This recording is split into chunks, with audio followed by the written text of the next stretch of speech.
जिन भारत विरोधी और आतंकी संगठनों ने भारत माता के मस्तक पर हमला करके कई परिवारों के सिंदूर मिटाए थे, उन्हें भारतीय सेना ने ऑपरेशन सिंदूर के माध्यम से इंसाफ दिलाने का काम किया है। ऑपरेशन सिंदूर सिर्फ एक सैन्य कार्रवाई भर नहीं है, बल्कि भारत की राजनैतिक, सामाजिक और सामरिक इच्छा शक्ति का प्रतीक है।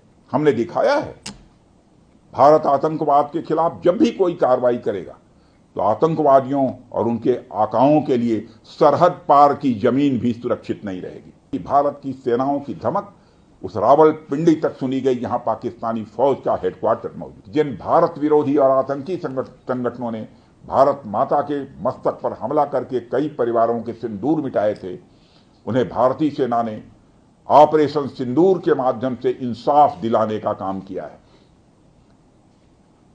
और इसके लिए आज सारा देश भारतीय सेनाओं का अभिनंदन कर रहा है।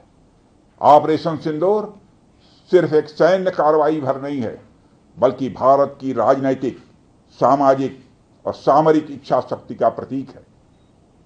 यह ऑपरेशन आतंकवाद के खिलाफ भारत की दृढ़ इच्छा शक्ति का और सैन्य शक्ति की क्षमता और संकल्प शक्ति का भी प्रदर्शन है।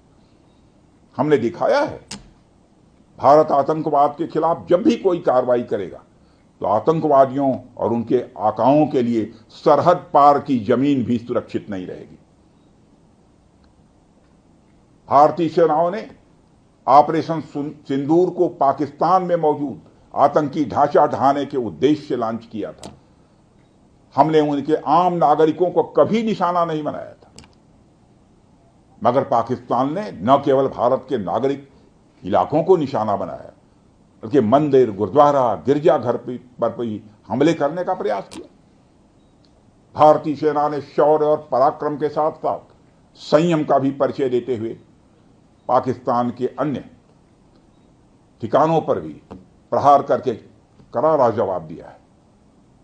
हमने केवल सीमा से सटे सैन्य ठिकानों पर ही नहीं कार्रवाई की, बल्कि भारत की सेनाओं की धमक उस रावलपिंडी तक सुनी गई जहां पाकिस्तानी फौज का हेडक्वार्टर मौजूद है।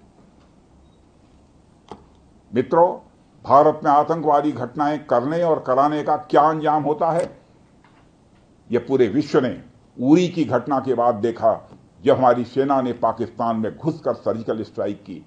पुलवामा के बाद देखा, जब बालाकोट पर एयर स्ट्राइक की गई, और अब पहलगाम की घटना के बाद दुनिया देख रही है कि जब भारत ने पाकिस्तान के भीतर घुसकर मल्टीपल स्ट्राइक्स की हैं। आतंकवाद के खिलाफ जीरो टॉलरेंस की नीति पर चलते हुए हमारे यशस्वी प्रधानमंत्री नरेंद्र मोदी ने स्पष्ट कर दिया है कि यह नया भारत है जो आतंक के खिलाफ सरहद के इस पार